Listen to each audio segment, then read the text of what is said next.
If you're just starting out with film street photography, you probably realize by now that it's not as simple or easy as with digital. I ventured into film street photography back in 2024, and there were a few things I wish I knew before I got started. So in today's video, I'll be sharing 10 tips to help you understand what you're getting into, avoid common mistakes, and maybe help you fast track your own progress. And also along the way, you can enjoy the process of documenting life on film.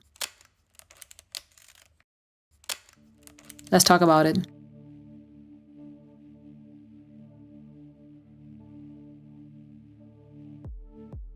Your first few rolls will be hard or even bad, so set your expectation accordingly, so set them low. So when I bought my Leica M6 and I ventured into film street photography last year, my expectations were pretty low, and that actually benefited me in the long run because I'm actually an experienced street photographer, but it was mostly digital. So I put that all away. I just restarted everything. So I had the mindset of, starting out with film because I have no experience shooting film. So for me, it was a good opportunity to set the bar very low and also not focus on the bad result I would create, because my benchmark is that I can make really good photographs because I have so many years of practice. But on film, I have no experience, I have no benchmark. And also for me not to have that expectation to live up to really freed me to just fail fast and just focus on learning.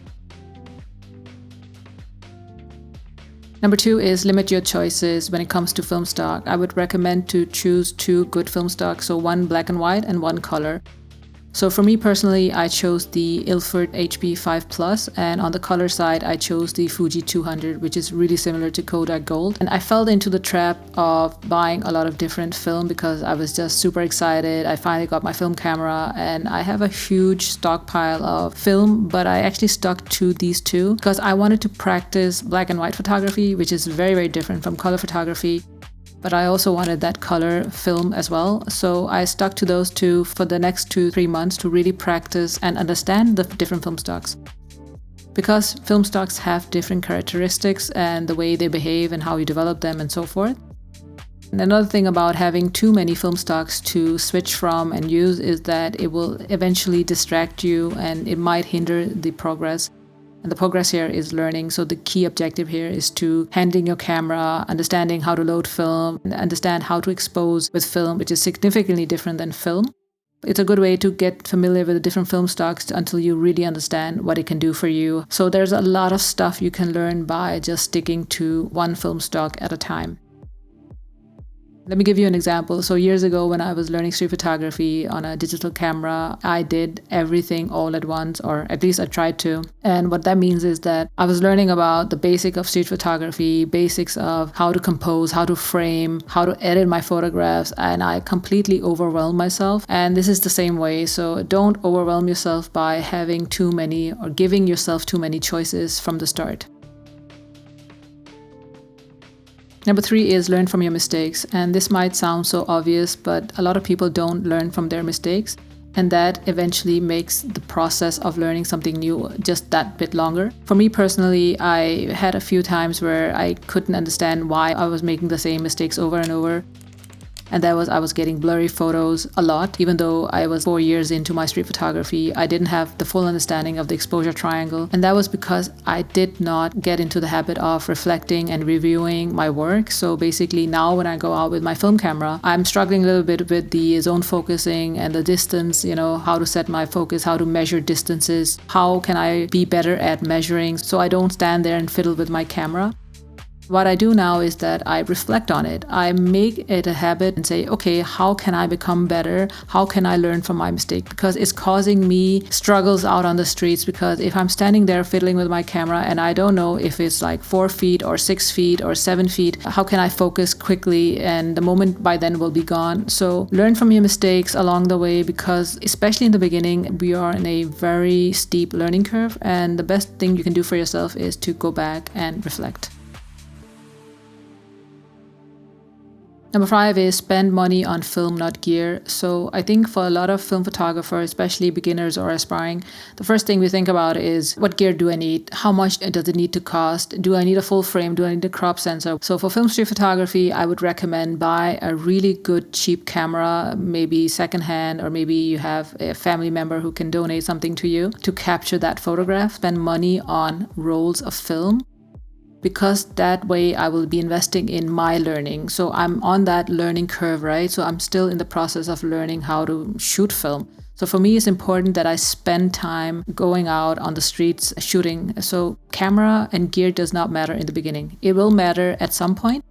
So in my opinion, it's good to invest in roles early on because it will have greater impact on your learning in the long run than spending money on expensive gear. Also, as I said, it's very important in the beginning as a completely new street photographer that you get the practice. You get in the habit of going out and practicing with your camera, understanding the difference, how it is to shoot with film and the entire mindset getting into that and spending as much time out on the streets. To be honest, I'm not the best case scenario here. I bought a very expensive camera, but again, that was a personal choice and I was ready for it. I wanted a Leica, but that's a whole different discussion. But what I did right was that I started to hoard a lot of film because it actually gave me the freedom to go out and spend a lot of time on the streets practicing.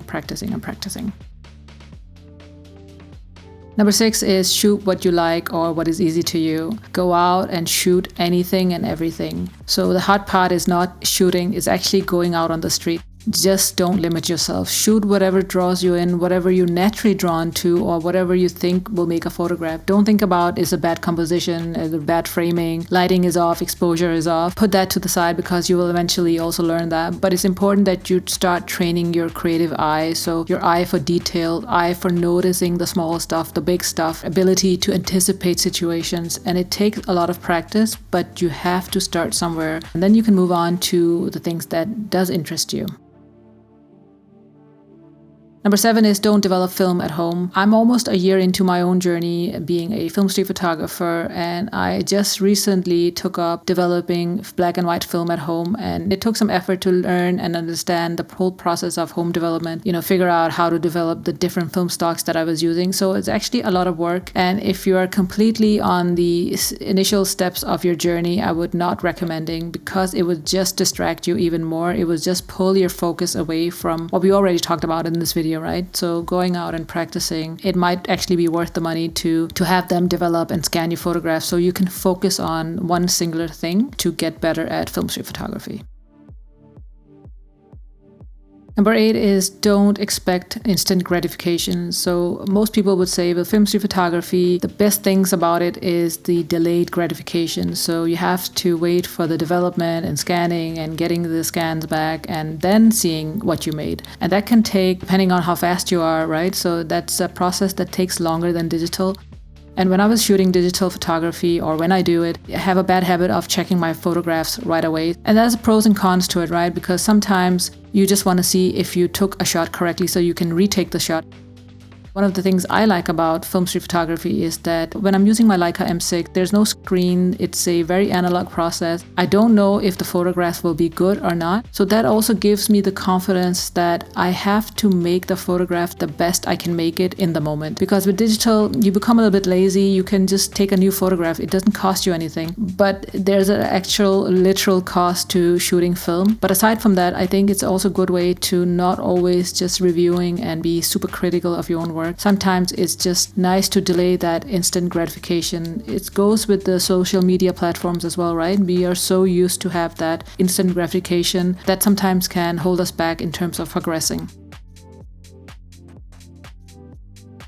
Number 9 is start organizing and cataloging your film negatives. For digital is obviously very easy. It's a digital photograph, but with film street photography is different because in the first few months I didn't put a lot of emphasis on it. So you actually have to store them correctly. For me, it was very important to keep that nice organization. Most importantly, I forget. So when I get my negatives back when it was made, if I don't have a system for it. So organization is one thing. Keep film shooting overview on my phone so I know exactly what I shot, when I shot it, and I try to label it correctly also on my computer so I can put digital film scans in it. But for the cataloging, it's a different analog experience. So my recommendation is just start doing it as early as possible. Put in a system that works for you. Number 10 is just enjoy the process. So I've been shooting film for almost a year now. This has been the greatest challenge, the greatest joy to go out and to rediscover street photography for me personally. And also the fact that I am back to being a newbie street photographer. I'm back to relearning street photography, and that just humbles me because, to be honest, for many years I thought I mastered street photography. I was not progressing. I had that mindset that I couldn't see things differently anymore because I've done it so much. I put so many hours in. And just allowing myself to have that mindset shift, I actually allowed myself to see things differently. It also made me more happy in terms of I got my joy back because I had a rough patch in 2023. So for me, doing street photography is absolutely the next step, the next natural chapter in my street photography journey, and I'm enjoying it very much. I'll see you on the next one.